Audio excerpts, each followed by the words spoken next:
Hello everyone. आज के इस वीडियो में हम जैक क्लास 12 केमिस्ट्री 2021 का ग्रुप ए क्वेश्चन 1 to 20 और ग्रुप बी क्वेश्चन 21 to 27 को अच्छे से डिस्कस करेंगे और अगली वीडियो में हम group C, group D, group E को डिस्कस करेंगे। साथ ही मैंने फिजिक्स मॉडल पेपर सेट 1 2021 का पूरा सॉल्यूशन सरल शब्दों में अपलोड कर दिया है। अगर आपने वह वीडियो नहीं देखा है तो नीचे डिस्क्रिप्शन बॉक्स में दिए हुए लिंक से आप देख सकते हैं। आंसर की का लिंक भी मैंने डिस्क्रिप्शन में प्रोवाइड किया है, वहां से आप डाउनलोड कर सकते हैं। अब हम group A MCQ question 1 to 20 को डिस्कस करते हैं। तो आप देख सकते हैं question number 1, constituent particles of CCl4r। Option है A ions, B molecules, C atoms, D none of this. तो मैंने हाईलाइट कर दिया है सही आंसर को। तो इसका answer B molecules is the correct answer. Molecules means अणु। अब हम क्वेश्चन 2 की ओर जाते हैं। क्वेश्चन 2, फॉर द रिएक्शन, ये दिया हुआ है रिएक्शन, ये रिएक्टेंट पार्ट, ये प्रोडक्ट पार्ट। रेट इज आपसे पूछा गया है, रेट क्या होता है। तो रेट लॉ इक्वेशन से हमारे पास ये option A is the correct answer. Rate law equation chemical kinetics में आप पढ़े होंगे, और नहीं पढ़े हैं तो मैं सीरीज अपलोड करूंगा, उसमें आप पढ़ सकते हैं।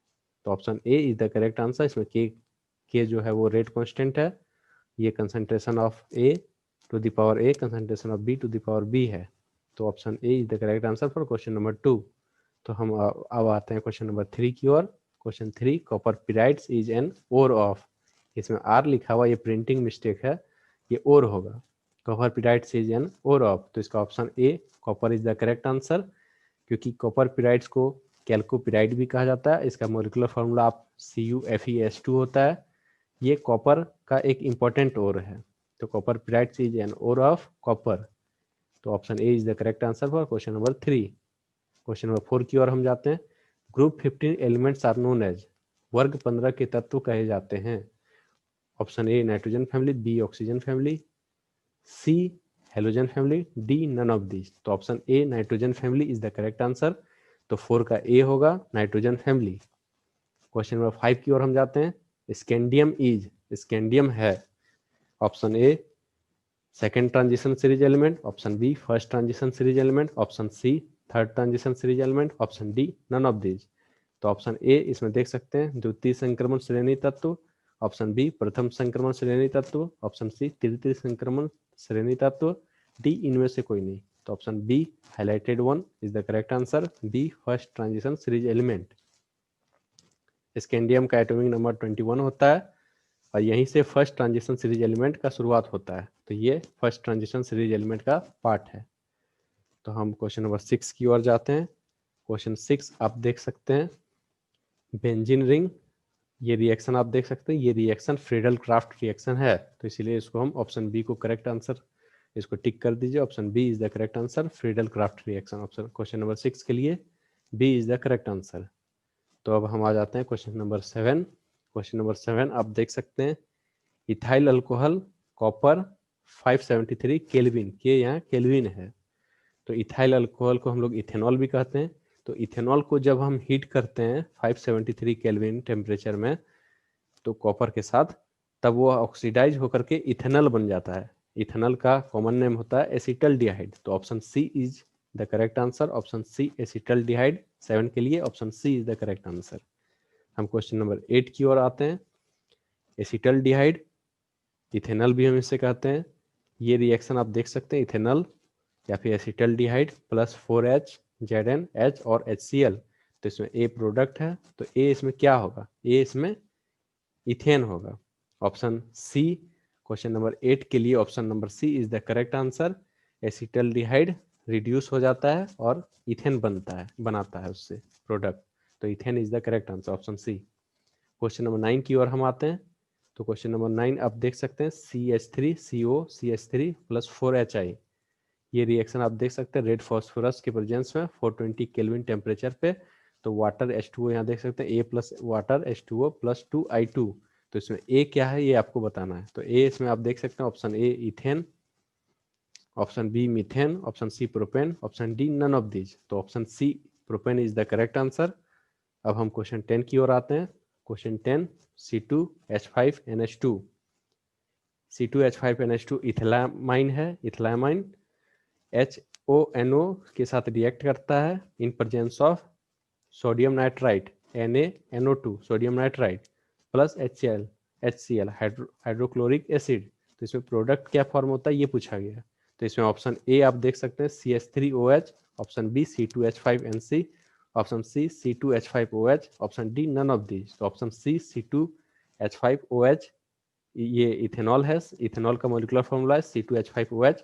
तो ethanol is the correct answer. इस रिएक्शन से इथेनॉल बनेगा, तो इसलिए option C is the correct answer, C2H5OH ethanol. अब हम क्वेश्चन नंबर 11 की ओर आते हैं। Question number 11, molecular formula of aldotrois is option A C3H6O3 is the correct answer। तो 11th का A is the correct answer। अब हम क्वेश्चन नंबर 12 की ओर आते हैं। Monomer of polythene is, polythene का मोनोमर क्या है, पॉलीथीन का एकल क्या है। तो इसका ऑप्शन आप देख सकते हैं propylene, ethene, vinyl chloride, none of these. तो option B ethene is the correct answer. तो 12 का बी होगा। क्वेश्चन नंबर 13 की ओर हम आते हैं। फॉर्मल्डिहाइड, फॉर्मल्डिहाइड जिसे हम HCHO भी कहते हैं। तो formaldehyde is disinfectant, formaldehyde is disinfectant, B analgesics, C antibiotics, D none of this. Option A disinfectant is used. और फॉर्मल्डिहाइड को हम एक्वस में डिसइंफेक्टेंट की तरह यूज करते हैं, तो इसलिए option A disinfectant is the correct answer. Question number 14 की ओर हम आते हैं। 14 आप देख सकते हैं aluminium hydroxide is, option A antacid, B antiseptic, C antihistamine, D none of these. तो इसका answer A is the correct answer. A antacid is the correct answer. तो इसका ऑप्शन ए 14 का A is the correct answer. तो इसमें आप टिक कर दीजिए। क्वेश्चन नंबर 15 की ओर हम आते हैं। क्वेश्चन 15 आप देख सकते हैं formula of copper glass is. तो कॉपर ग्लास का फॉर्मूला होता है Cu2S। कॉपर ग्लास बेसिकली एक तरह का मिनरल होता है और इसका फॉर्मूला Cu2S होता है। तो option A is the correct answer, Cu2S। 15 का ए। क्वेश्चन नंबर 16 की ओर हम आते हैं। क्वेश्चन 16 आप देख सकते हैं 1 क्लोरोब्यूटेन इज। तो इसमें आप ब्यूटेन है, ब्यूट मीन्स 4, तो 1 2 3 4, 1 2 3 4 कार्बन। कार्बन अब पहले पोजीशन पे क्लोरो होना चाहिए, तो पहले पोजीशन इधर से हम कार्बन को काउंट करना शुरू करें तो ये क्लोरो पहले पोजीशन पे है। तो 1 क्लोरोब्यूटेन का ये structural formula is the correct answer. तो ऑप्शन ए होगा 16 का ए। अब हम क्वेश्चन 17 की ओर आते हैं। क्वेश्चन 17 आप देख सकते हैं molecular formula of sucrose is. ये बेसिकली बायोमोलिक्यूल्स चैप्टर का क्वेश्चन है। तो ये फॉर्मूला होता है सुक्रोज का C12H22O11। तो option A is the correct answer. हम क्वेश्चन नंबर 18 की ओर आते हैं। क्वेश्चन नंबर 18 आप देख सकते हैं ये reaction basically phenol reacts with sodium. तो वो सोडियम फिनोक्साइड बनाता है और हाइड्रोजन गैस बनाता है। तो ए यहाँ सोडियम फिनोक्साइड होगा, इसलिए ये क्वेश्चन नंबर 18 का option number A is the correct answer, sodium phenoxide. तो आप इसका ए नोट कर लीजिए। अब हम क्वेश्चन नंबर 19 की ओर आते हैं। क्वेश्चन नंबर 19 आप देख सकते हैं इन द रिएक्शन, इसमें रिएक्शन दिया हुआ है CH3COOH। ये बेसिकली एसिटिक एसिड है CH3COOH। तो in the reaction acetic acid reacts with sodium. तो क्या फॉर्म करता है वो हमें देखना है। तो इसका option B CH3COONA is the correct answer. तो आप ऑप्शन नंबर बी को टिक कर दीजिए। क्वेश्चन नंबर 20 की ओर हम आते हैं। तो इसमें आप देख सकते हैं ऑक्सीडेशन नंबर आपको निकालने के लिए बोला गया है। The oxidation number of CO in CONH3 5Cl whole to the power 2+। तो इसमें आपको ऑक्सीडेशन स्टेट CO के लिए निकालना है, कोबाल्ट के लिए निकालना है। तो ऑक्सीडेशन स्टेट निकालने के लिए होता है कि हम जिसका भी ऑक्सीडेशन स्टेट निकाल रहे हैं उसको हम लिख देते हैं और प्लस, जैसे इसमें NH3 के लिए 0 होता है तो इसलिए 5 × 0, 5 मोलिकुल्स इसलिए 5 × 0। और क्लोरीन का -1 होता है इसलिए उसको हम प्लस किए, और यहाँ पावर में +2 है इसलिए इक्वल इन सारे सम्स को हम इक्वेट कर दिए +2 से। तो इसको हम सॉल्व करेंगे तो 5 × 0 0 हो जाएगा और प्लस माइनस माइनस हो जाएगा। तो CO कोबाल्ट -1 इक्वल टू +2। तो ये -1 इधर इक्वेशन के इस साइड जाएगा, तो इससे CO इक्वल टू हो जाएगा 2 + 1 इक्वल टू +3। तो +3 इज द करेक्ट आंसर। तो option C is the correct answer, +3। The oxidation number of cobalt in this complex is +3। तो option C is the correct answer for question number 20। हम 21 की ओर आते हैं। क्वेश्चन 21 है fill in the blanks. इसमें आप देख सकते हैं रिएक्शन दिया हुआ है, अभिक्रिया आपको दी हुई है। NH4NO2 इसमें रिएक्ट होकर के निकलता है, इससे बनता है N2+2H2O। इसमें आपको मॉलिक्यूलरिटी ऑफ द रिएक्शन पूछा हुआ है, तो इसका मॉलिक्यूलरिटी 1 होगा, इसे आप नोट कर लीजिए। क्वेश्चन नंबर 22 की ओर हम आते हैं। In the extraction of copper the reaction is FeO + SiO2। Copper को निकालने में ये रिएक्शन होता है, इसका फाइनल प्रोडक्ट क्या है? FeSiO3। तो इसे आप नोट कर लीजिए, FeSiO3।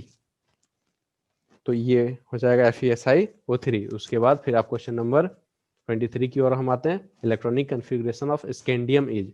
स्कैंडियम का एटॉमिक नंबर 21 होता है, और इलेक्ट्रॉनिक कन्फिग्रेशन या फिर इलेक्ट्रॉनिक विन्यास को निकालने के लिए हम इस सीक्वेंस में आगे बढ़ते हैं। एस में हम ज़्यादा से ज़्यादा 2 इलेक्ट्रॉन डाल सकते हैं, पी में हम 6 और डी में हम 10 इलेक्ट्रॉन तक जा सकते हैं। तो आप इस तरह देखते जाइए। एटॉमिक नंबर 21 है, तो इसमें नंबर ऑफ प्रोटॉन्स 21 होगा, नंबर ऑफ इलेक्ट्रॉन्स भी 21 होगा, क्योंकि number of protons is equal to number of electrons. तो आप 21 इलेक्ट्रॉन्स को इसमें आपको अरेंज करना है। तो एस में हम बोले थे कि 2 इलेक्ट्रॉन ज़्यादा से ज़्यादा हम डाल सकते हैं, तो 2 इसमें आ गया, इसमें 2 6 फिर 2 फिर 6 फिर 1 फिर 2। तो आप देख इसको जोड़ लीजिएगा, तो ये 21 आएगा। 2 + 2 4 + 6 10 + 2 12 + 6 18 + 1 19 + 2 21। तो एटॉमिक नंबर 21 है। तो इलेक्ट्रॉन भी इसमें 21 होगा, क्योंकि number of proton is equal to number of electron. तो हम इलेक्ट्रॉन को इसमें अरेंज कर दिए, तो ये इलेक्ट्रॉनिक कन्फिग्रेशन निकल गया स्कैंडियम का। हम क्वेश्चन नंबर 24 की ओर आते हैं। तो इसमें आप कैटायनिक कॉम्प्लेक्स देख सकते हैं। तो इसमें कैटायनिक कॉम्प्लेक्स क्वेश्चन नंबर 24 में दिया हुआ है। इसमें आपको नंबर ऑफ लिगेंड्स पूछा हुआ है कि इसमें नंबर ऑफ लिगेंड्स क्या है। तो लिगेंड्स आप जानते हैं कि number of ligands bond to central atom ion कितना, उसी को कहा जाता है लिगेंड्स। यही है कोऑर्डिनेशन नंबर। ठीक है, तो इसमें हमको कितना है, तो 6 है, तो इसका आंसर 6 हो जाएगा। हम क्वेश्चन नंबर 25 की ओर आते हैं। इसमें आपसे पूछा हुआ है IUPAC name. IUPAC name CH3Cl के लिए पूछा हुआ है, CH3Cl के लिए। तो CH3Cl का IUPAC नेम क्लोरोमीथेन होता है। साथ ही इसे हम मोनोक्लोरोमीथेन भी कहते हैं, इसीलिए आप क्लोरोमीथेन लिख सकते हैं, मोनोक्लोरोमीथेन दोनों लिख सकते हैं, दोनों में से कोई भी लिख सकते हैं, दोनों is the both answers are correct. Question number 26 की ओर अब हम आते हैं। Example of primary amine is. तो प्राइमरी एमाइन का कोई एक एग्जांपल लिखना है। तो प्राइमरी एमाइन बेसिकली यही होता है, CH3NH2 मिथाइल एमाइन। अब हम आते हैं क्वेश्चन नंबर 27 की ओर। क्वेश्चन नंबर 27 आप देख सकते हैं। Example of anti histamine is. तो एक एग्जांपल हम लिखे हुए हैं इसमें काफ़ी और कई एग्जांपल्स हैं। अब इसी को आप याद कर लीजिए, एक एग्जांपल इसी को याद कर लीजिए। ये NCERT के अकॉर्डिंग हम ये आंसर लिखे हुए हैं। ब्रोमफेनेरामिन, जिसको हम डाइमटैप भी कहते हैं, ये ब्रांड नेम है। तो एंटी हिस्टामिन बेसिकली होता है वैसा दवाई जिसको हम एलर्जी के ट्रीटमेंट में यूज करते हैं। ये chemistry in everyday life chapter का ये टॉपिक है, क्वेश्चन है। तो इसका आंसर आप नोट कर लीजिएगा, ब्रोमफेनेरामिन डाइमटैप ब्रैकेट में।